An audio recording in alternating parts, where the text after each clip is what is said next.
온라인으로 만나는 세 번째 시간, 물리학 2 세 번째 시간입니다.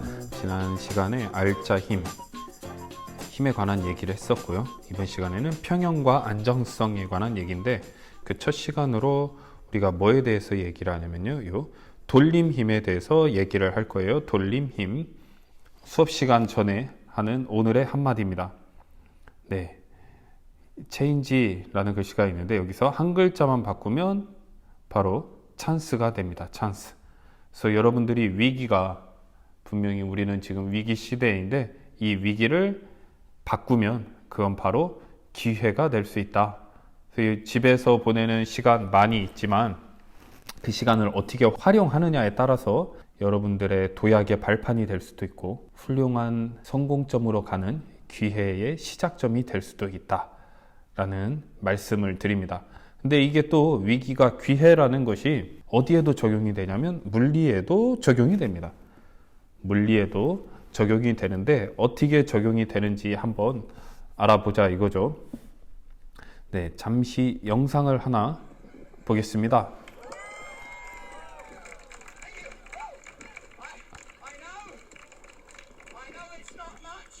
아슬아슬하죠? 아마 1학년 때 어떤 반에서는 보여주기도 했었던 것 같아요.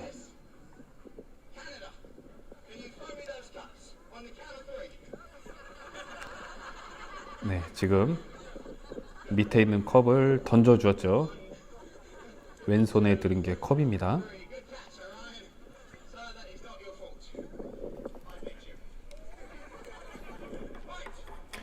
이거는 제가 직접 촬영한 영상이고요. 여기는 지금 샌프란시스코예요. 그래서 왼손에는 컵 4개를 들고 있고, 또 다른 남자가 판을 하나 주고 있습니다. 약간 느낌이 오죠? 무엇을 하려고 하는지. 지금 보기에도 굉장히 아슬아슬한데,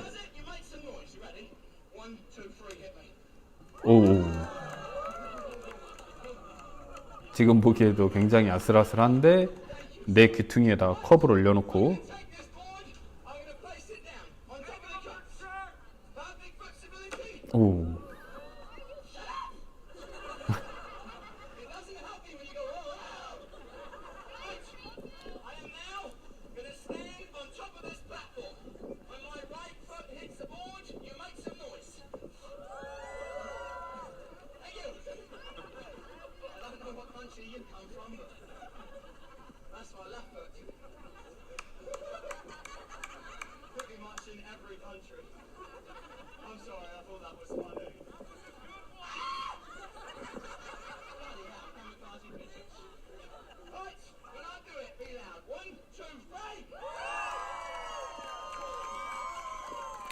정말 대단하죠?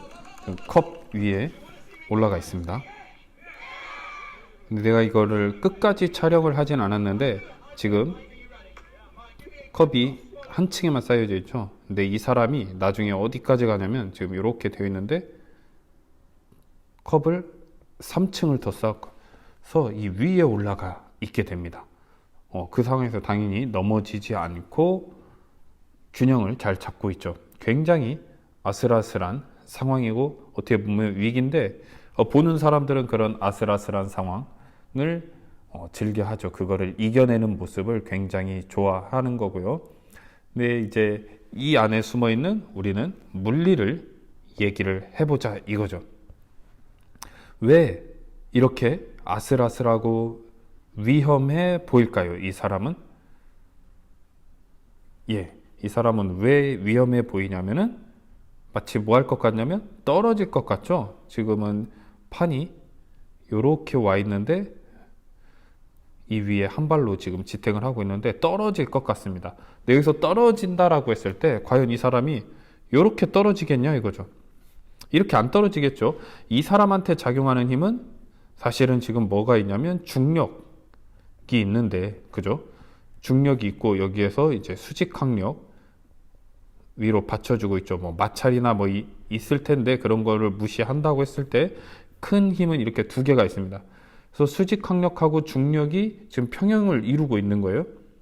그러니까 이 사람이 여기에 서 있을 수 있는데, 만약에 수직 항력이 없으면 이 사람은 그냥 아래로 축 떨어지겠죠.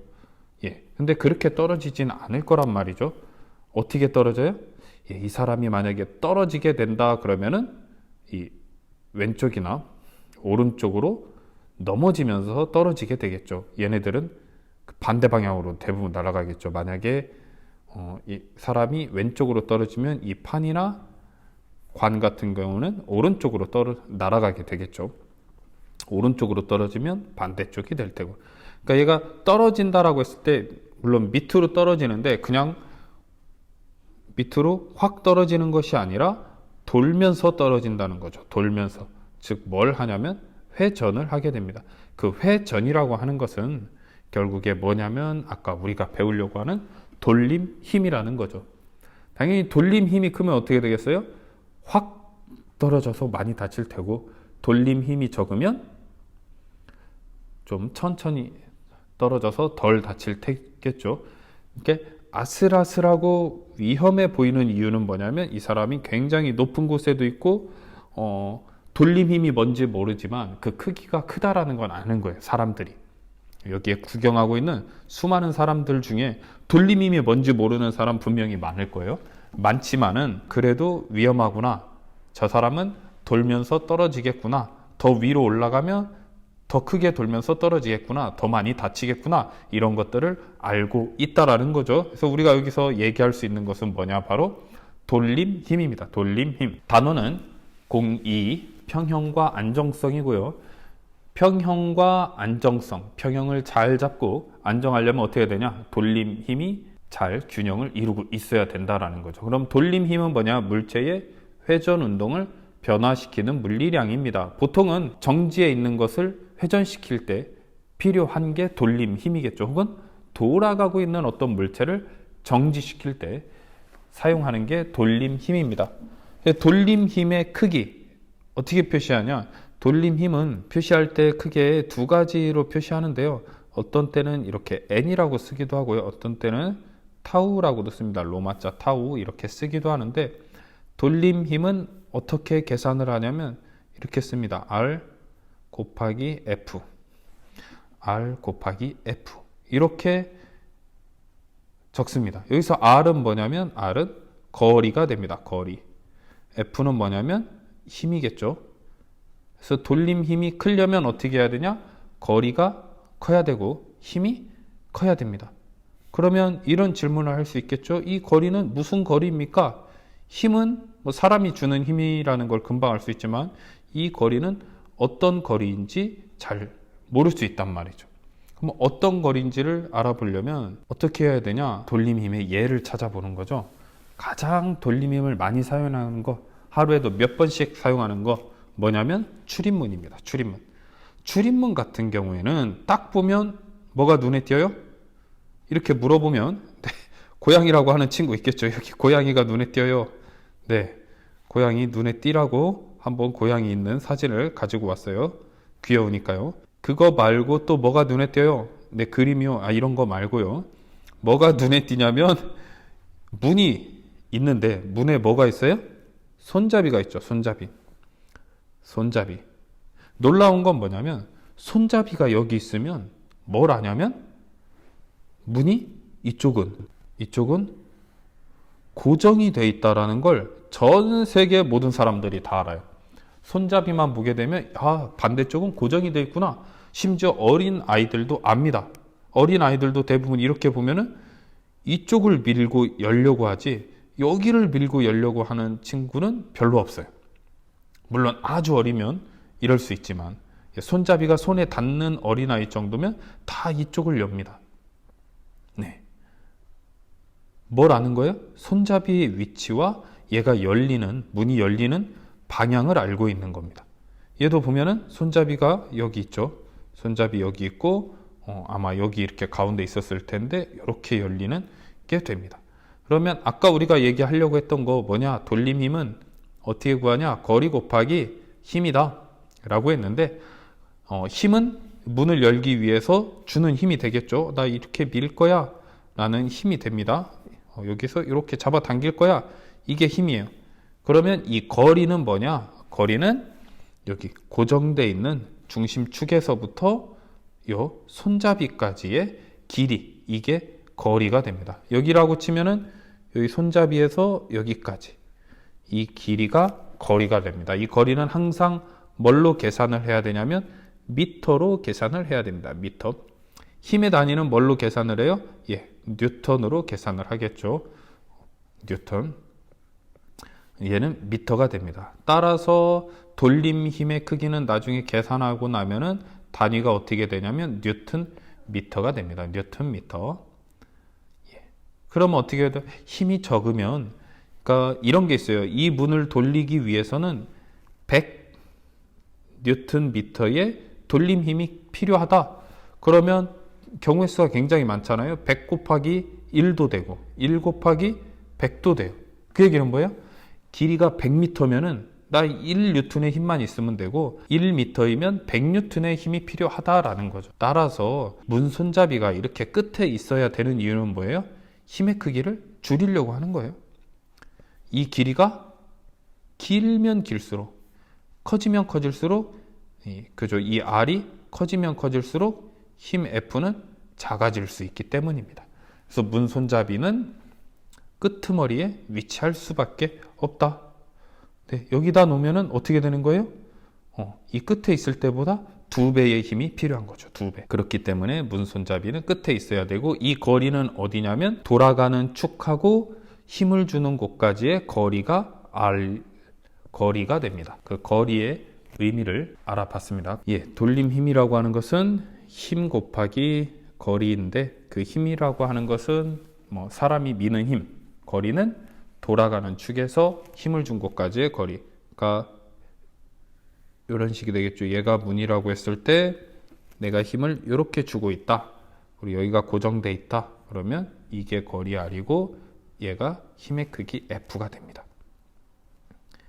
예. 그 다음에 이런 거 같은 경우에, 이 힘 같은 경우에는 항상 몇 도로 주게 되냐면 요 90도로 주게 됩니다. 90도. 그렇죠? 문을 열 때 이렇게 밀지 이렇게 미는 사람은 없죠. 혹은 이렇게 미는 사람은 없습니다. 왜? 90도일 때 제일 크다라는 걸 알고 있어요. 왜 90도일 때 제일 크냐면, 사실 얘 같은 경우에는 기하와 벡터에서 벡터 곱하기거든요. R 크로스 F. 정확히는 이렇게 벡터라서 얘가 RF의 사인 세타가 됩니다.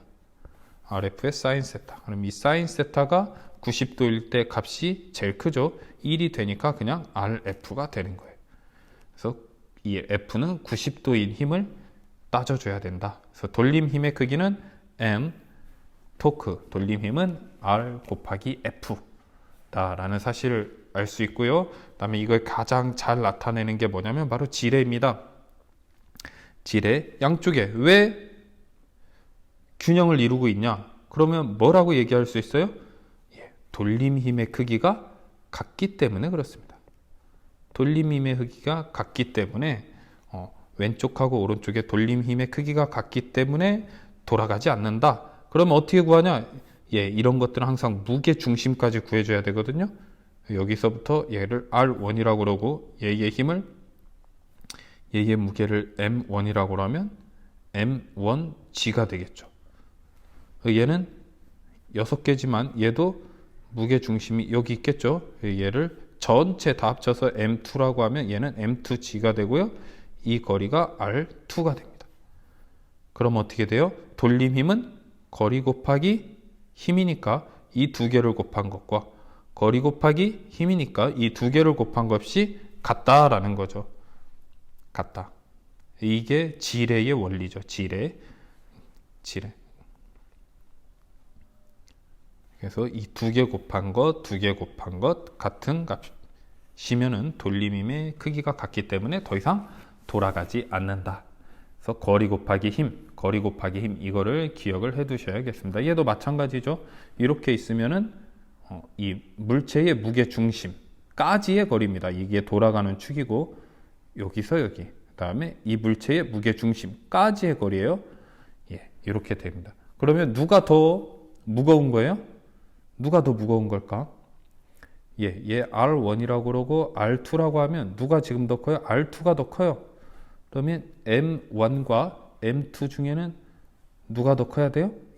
M1이 더 커야 된다라는 거죠. 왜? 이거 두 개 곱한 값이